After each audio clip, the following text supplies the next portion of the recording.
A massive transfer of wealth is right around the corner and your constituent base is changing. Are your fundraising efforts ready? Well, QGive surveyed donors of all ages to create the Generational Giving Report, a comprehensive guide to help you best connect with constituents of all generations, to learn how new generations want to support you, hear from you, and stay connected with you.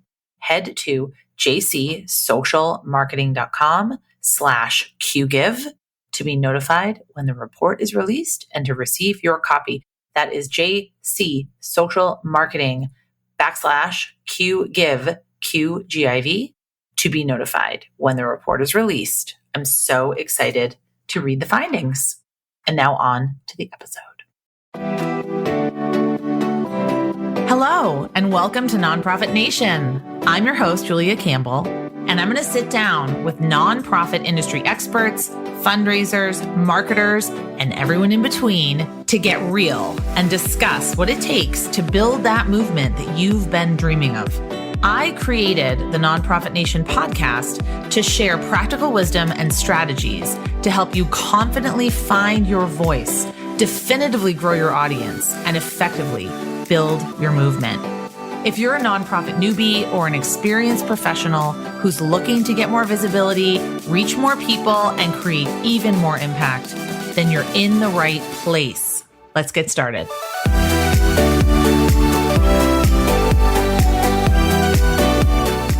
Hello. Hi, everyone. Welcome back, or welcome for the first time to Nonprofit Nation. I'm your host, Julia Campbell. Today, we're going to talk about a lot of things today because we have my virtual friend and soon to be live in-person friend, even though we've never met in person. By the time people are hearing this, we will not have met in person, but we are meeting in person very soon. But it's Dana Snyder, who I know is definitely not a stranger to a lot of the people listening to this podcast. Dana's the founder of Positive Equation, a sought-after keynote speaker and workshop facilitator, author, host of the acclaimed global podcast Mission to Movements, and creator of the Monthly Giving Mastermind. Now, Dana's mission is to empower nonprofits to attract supporters through innovative digital marketing and to create sustainable giving models by establishing recurring giving programs, making philanthropy accessible to all. Dana was recently named one of the top 100 nonprofit influencers shaping change in the sector. She's based in Atlanta and enjoys spending her time traveling and exploring with her husband, daughter, and labradoodle. And today we're going to talk about her brand new book, which is available right now. Go grab your copy, get more information at positiveequation.com/book. I will put all the links in the show notes. But the book is called The Monthly Giving Mastermind, a framework to build, grow, and sustain subscriptions for good. And in just 4 weeks, she wrote the book, and in an unheard of 4 months, she had it published. So we're going to talk about that today. I'm surprised you're not just like pounding Red Bull, like drinking coffee right now. Dana, how are you doing? I mean, slightly tired, but also really excited. This is a huge week, like as this episode is coming out for me. And so I think not Red Bull, but coffee for sure. Yes, I know. I have had discussions with friends about my Red Bull addiction and how it's a problem and how it's definitely just pouring chemicals into your body and it's not good. So good for you for coffee. So you published this, you wrote about it. I've been following the trajectory and the journey on LinkedIn and through your podcast and also through your amazing email newsletter. But can you share with us sort of what inspired you to write this book and, you know, what was the need that you saw? Yeah, absolutely. So I have been working with organizations on building monthly giving programs for over 2 years. I have been doing podcast conversations. I have been talking about it with them at conferences. It's kind of been this overarching theme and focus that I've poured into. I've also been and am a monthly donor of 5+ organizations. Me too. Because that's just how I love to give. And I realized, yes, I have a framework that I teach through my mastermind program, But there's just so many good stories out there of organizations and the work that they're doing and the different nuances of what's working for them on growth or retention or anything, events. And so I specifically with monthly giving was like, oh, there just needs to be a collective place where organizations can feel seen and learn from one another. And so that was the premise of kind of like why I don't build monthly giving programs one-on-one. That's why I have the mastermind. So it's a group effort. And I wanted the book to be an extension of that. So I did start interviewing. My goal was 15 to highlight like 15 case studies, 15 different organizations of all sizes, because I think in our sector, we always hear about the Charity Waters of the world, right? In the spring and that, or UNICEF, but that can seem so far-fetched and not possible for so many organizations that I wanted everyone to see an instance of themselves in these 15 organizations and what's possible from literally someone who's just starting their monthly giving program with like 20 monthly donors all the way to, yes, Charity Water is in there with 66,000 UNICEF level.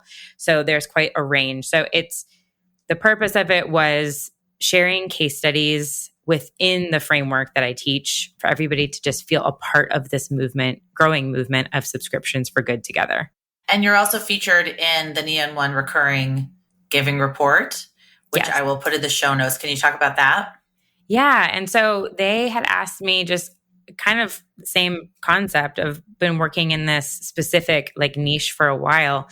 And they just asked me to share what are maybe the uncommon best practices and takeaways that organizations can do. And I think I was featured in the large. They have it broken down by like small, medium, large. I think I'm featured in the large section of what are some different like nuances and like tips and tricks that you can do to incentivize one time or just people from the get-go to become a recurring first supporter. I will put the link to the recurring giving report in the show notes. I think it's a fantastic resource for nonprofits of all sizes. Like you said, it's case studies, it's best practices, it's statistics, it's benchmarks, it's kind of all the things. Yeah. So I do want to talk about monthly giving, but first I want to talk about writing a book. So let's first of all... Which you have too. So we can both talk about this. Yeah, I've written 2 and I really want to work on my 3rd. But because I understand and know everything that goes into it, I think that I've been a little bit reticent to jump on board. Did you self-publish? No, my first book on storytelling is Charity Channel Press, Storytelling in the Digital Age. My second book is with a publisher that is now no longer around, Bold and Bright Media. That was Kivy LaRoe Miller and several of her partners. And that was my social media book. But I'm intrigued by self-publishing and I'm intrigued by writing a book in a quick amount of time and also opting for like a hybrid publisher. Yeah. What motivated you to take on sort of such an ambitious timeline?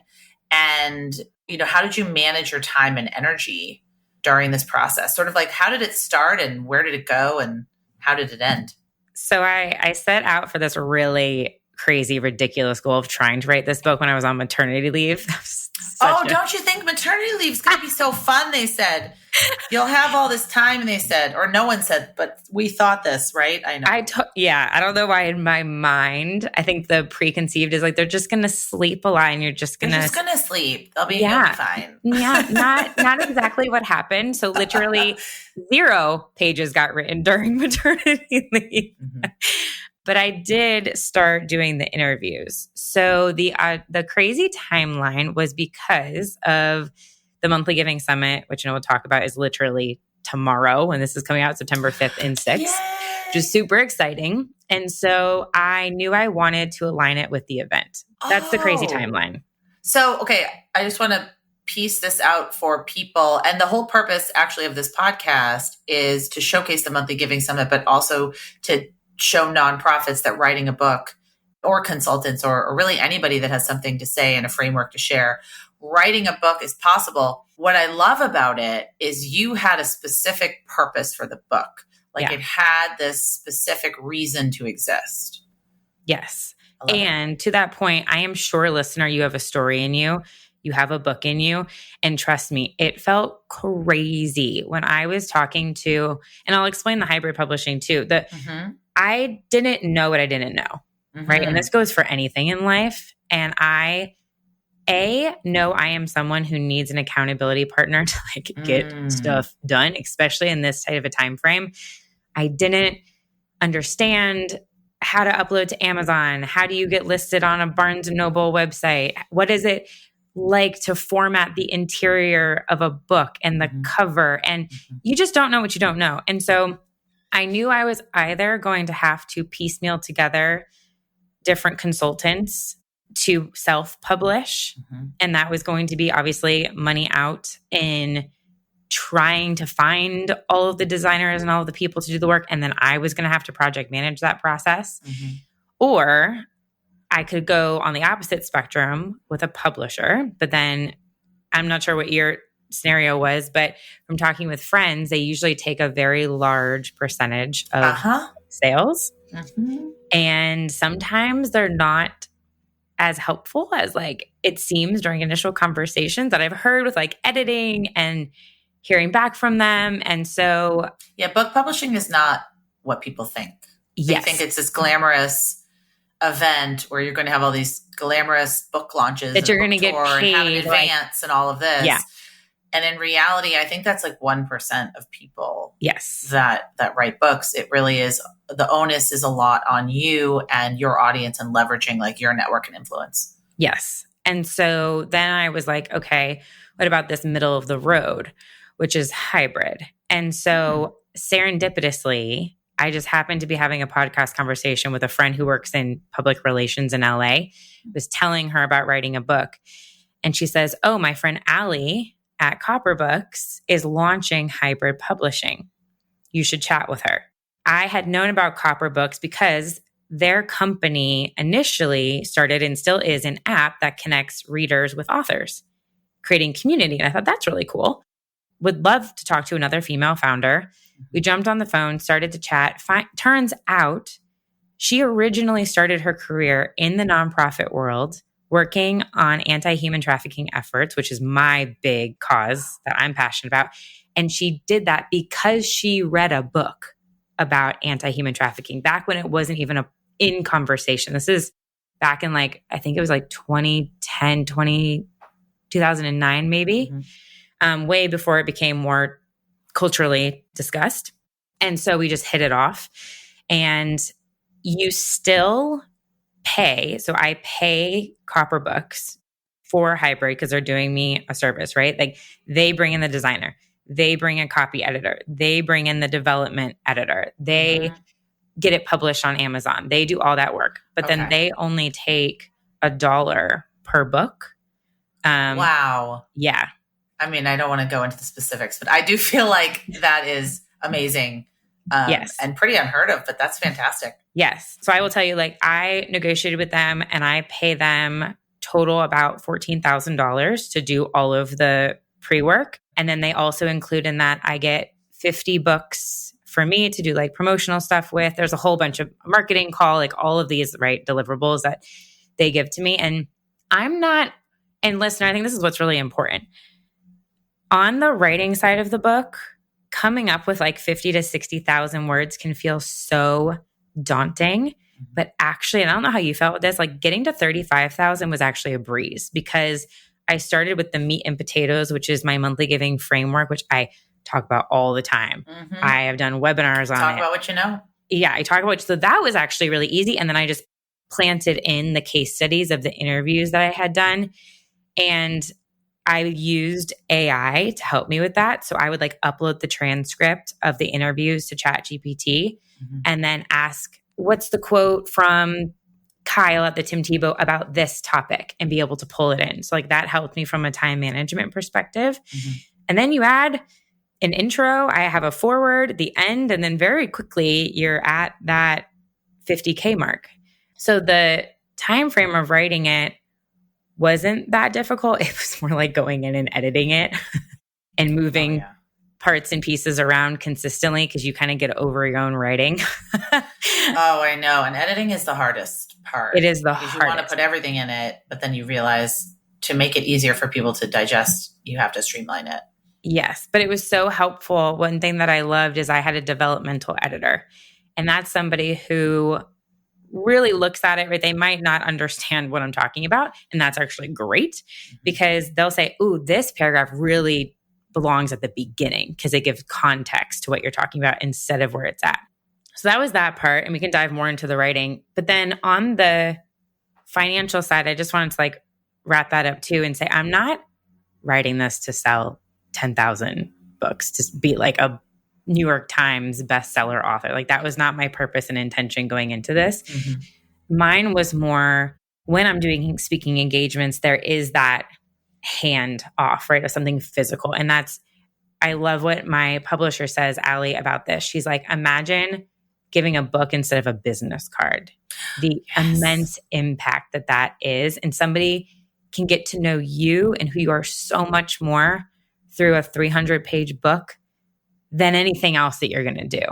So it was really to be like more known in the space for monthly giving and to do speaking and more of a credibility, thought leadership, which is where I think this massive opportunity is for nonprofits. Is you have such, as founders, as executive directors, you have incredible stories. And how can you package it in a book that can get you on stages, get you on podcasts? To the point of Allie literally read a book by a founder of a nonprofit, and that's why she applied for a job there. And Thirst by Scott Harrison, that's the most famous one that I can think of. The Pencils of Promise book, I also read that one. I don't remember his name. The founder of Pencils of Promise. Oh, yeah. I read his book. I've read quite a few books from nonprofit, either volunteers or board members or executive directors or founders. And I completely agree with you. While, we live in the digital age, a book is still such a huge piece of social capital and social proof for you.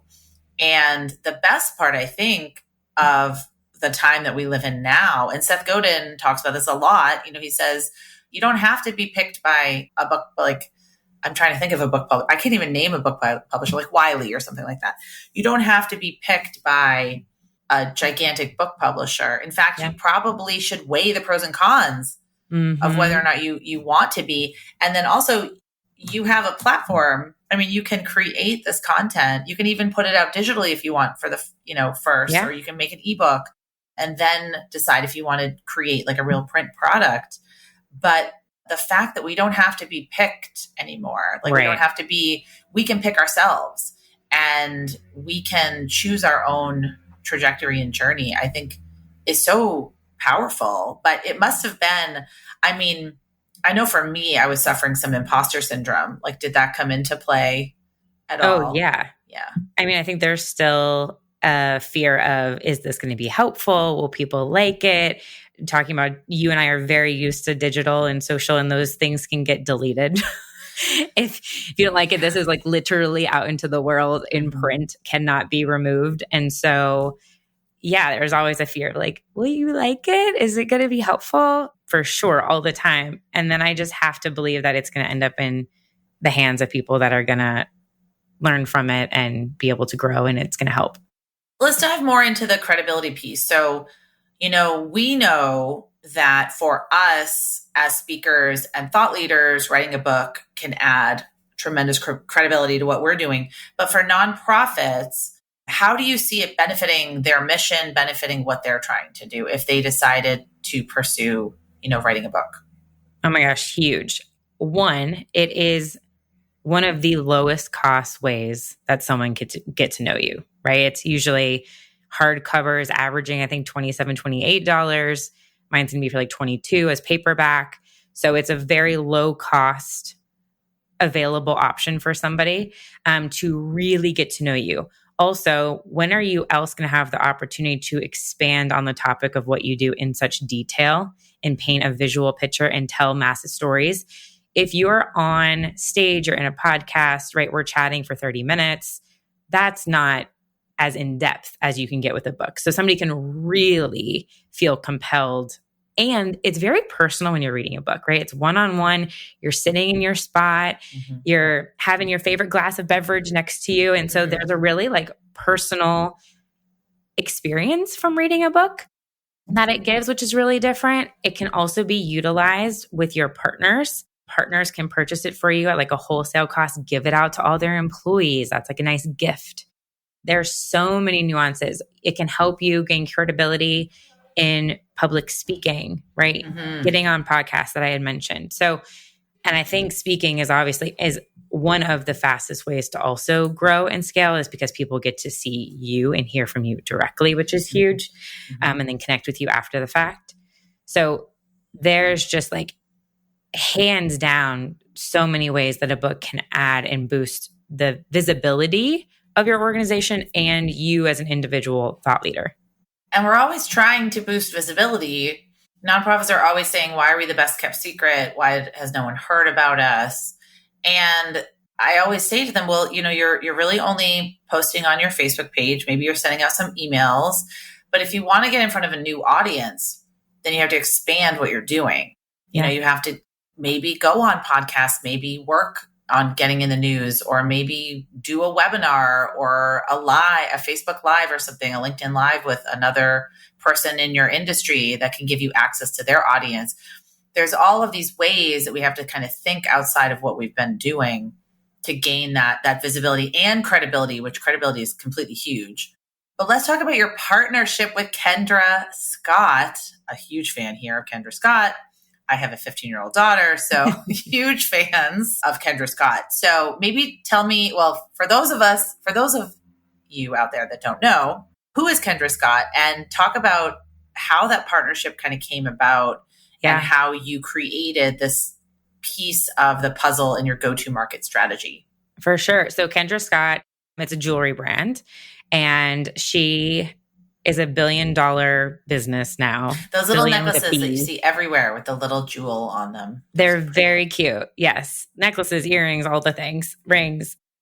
She's fabulous because she invests back in female entrepreneurs.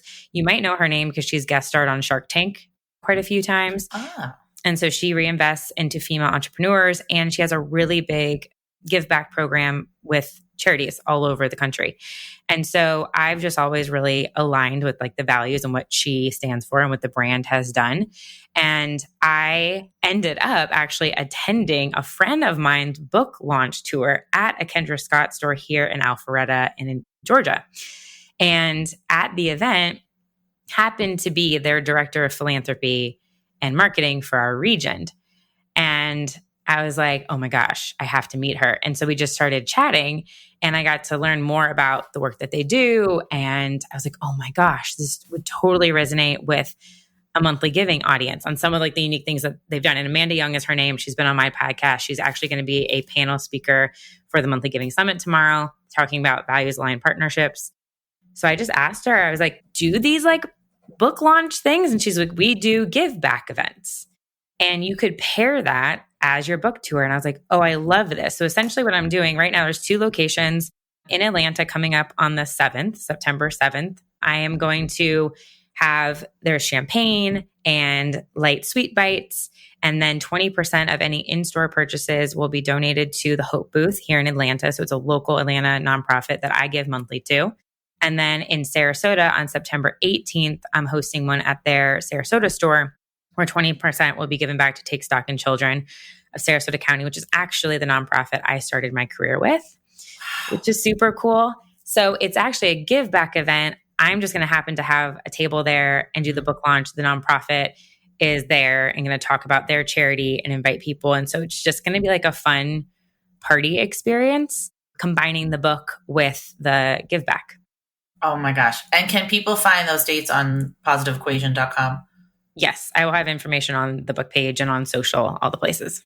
Awesome. Oh my gosh. So we've talked a lot about writing a book, publishing a book. What advice would you give to nonprofit leaders or fundraisers who are kind of maybe considering this? What should they know before they start? What did you wish you knew? So the best thing I did was I hired a book consultant. We did like a VIP day, and I just basically told her, I was like, it's all in my brain and I don't know how to formulate it in a book.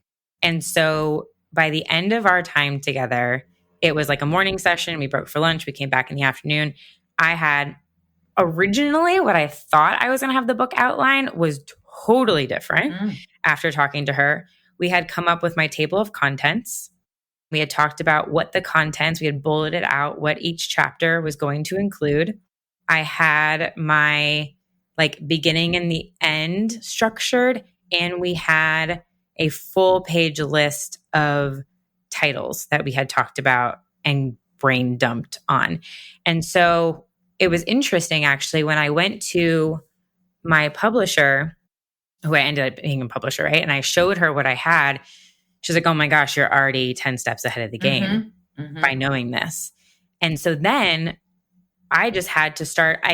She knew I had these interviews with these nonprofits, the 15, during our time together. She was like, okay, great. Let's slot them into the chapters. Let's work through this. What stories from what they said match with the framework that you share? So we did all of that work together. And it was just, I need that. Like, I know myself and I need a working session with someone to say, yeah, is that right? Like, does that make sense? And because as a solopreneur, and if you are an organization and with a one-person shop, like totally feel you, you might second guess yourself all the time if you're like me. And I just need that, like, yes, this makes sense. You're going in the right direction, or let's tweak this. I don't understand this. On it, that was the best decision and investment I could have ever made. Well, let's shout out the book consultant. If you want to send me their name. Yes, Jody. Love you, Jody. I'll put the link. Yeah, send me the link. I'll put it in the show notes. That's amazing. And what I think that speaks to is how we hire strategic planning consultants all the time. We hire consultants like me that could do your digital marketing plan, your social media plan. We hire people to create all sorts of different things for us. So this would be on par with that. And I just see a book as this asset that you have that's you constantly have. And it is, for me, I send it to clients. I bring it to, of course, speaking events. I use it almost not even as a business card, but almost as this like added benefit. And I really feel like having that work out in the world, people do look at you differently. And, rather than just having a blog or a podcast. So I love when that. You're able to like I'm showing her what it looks like. When you're able to actually hand over a physical thing and like feel it. And it's, again, I think it's just like, I saw that on LinkedIn. I saw the reveal on LinkedIn. Oh my gosh, it's so pretty. Thanks. Somebody said it looks like a tequila sunrise. Yes, it does look like a tequila sunrise. That was on LinkedIn. It does. I mean, imagine a tequila sunrise, beautiful book cover that says the Monthly Giving Mastermind on it. That's it. I want to talk quickly before we get off about the summit. All the things about the summit, especially about the cheese pizza, because that's what I'm most interested in. No, I'm just kidding. But I really want to hear about that.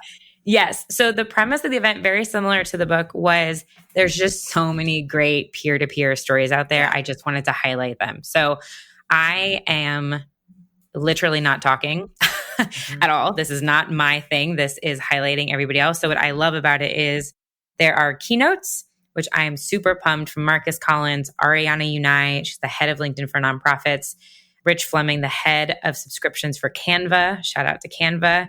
Speaking all the way from Australia, are the keynotes. And then the panel discussions are based on my framework. So each step of the framework is highlighted in a panel discussion.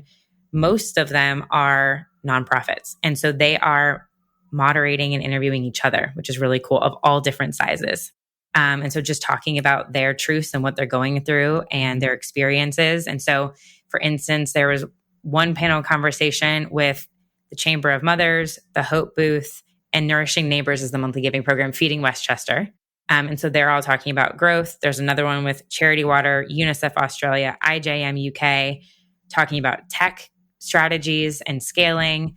So day one is more of listen and learn. And then day two is all networking and breakout sessions. So for instance, if you're a nonprofit that has 50 monthly donors right now, you're going to join a room that has 1 to 100 monthly donors, and you had the opportunity to get a hot seat and coaching from the experts in that room. Oh, I love that. So it's like very specific to you. So you're with your peers. And then the other breakout session is based on themes. So it's 1 to 4 p.m. Eastern time. It's a half day to spend together. So learning day 1, day 2 is more practice and asking questions. And the reason for the cheesy pizza is when I was deciding the date for the event, I was looking at obviously what other events are happening so I don't conflict with them. And then the hashtag holidays. And September 5th is International Day of Charity. And then as I scroll down the hashtag list, it was also National Cheese Pizza Day. So had to get some cheese pizza. So if you are a VIP ticket holder, which literally as of if you are today listening to this podcast, it's $99. You will get some free cheesy pizza gift card sent to you so you can order it and have it delivered while you enjoy the summit. It's just so great. I think that's fantastic. And it's positiveequation.com/summit. Oh, for the Monthly Giving Summit, just go to monthlyGivingSummit.com. Oh, monthlyGivingSummit.com. Okay, monthlyGivingSummit.com. I know you have it at the top of your website, I think. Yes. That I saw. Okay, so if you go to positiveequation.com, you can find it, but go to monthlyGivingSummit.com. Yeah, and there's over 1,000 people signed up as of us recording right now. Amazing. Awesome. Oh, that's amazing. I love the live coaching idea on day 2. Yes. I think that's really smart. And I know that just from my own experience hosting a summit that people really like that. They like that. They enjoy it and they get a lot out of it. And they can see in real time what other organizations are doing and sort of the struggles they have, the challenges, but also the successes. So It's not just us speaking from a stage with a bunch of PowerPoint slides. Right. It's really that experience and community building. That's what the whole mastermind premise is about. That's the point of the book. It's all welcome to the mastermind. How there hasn't been an event that was solely focused on monthly and recurring giving, right? It's maybe a talk in a conference. It's a session, but it's not, there hasn't been something that's solely focused on just this. And I think it's the direction organizations should be going with their focus in giving. It's so sustainable. It flows right into what we're doing as consumers with the subscription economy. And so I just thought we really need dedicated time to talk about it. I love it. Well, Dana, I know you are super busy running all around. Oh, we should also talk about the Raise conference that we're both going to come see Julia and I. Yes, in Nashville. And I should have pulled it up, the 8th and 9th. 9th and 10th. 9th and 10th. Okay, I get there the 8th. So if you're in Nashville, anywhere close to Nashville, or I will put the link to the Raise conference in the show notes for sure. We will be speaking at the Raise conference in Nashville on the 9th come say hi. And 10th. And come say hi to us. So September is always an incredibly busy month, especially for moms, but an incredibly busy month for authors and solopreneurs and just badasses. And we are. You listener. And you, the listener, because now we're starting year-end giving. Oh my God. So if anyone has any questions or wants to reach out, Dana, where can they reach you? LinkedIn's the best spot. Just Dana Snyder on LinkedIn. If Instagram's more your jam, Positive Equation with 1 E. Okay. Thank you so much for this. And everyone, I encourage you to sign up for the Monthly Giving Summit. It'll be September 5th and 6th. So that'll be tomorrow if you're listening to this. But also the recordings will be made available if you purchase the VIP package. So if you can't attend live, check out the VIP. And if you want some of that cheese pizza, check out the VIP package as well. So Dana, thank you again so much and best of luck with the summit. Thank you. Can't wait to see you.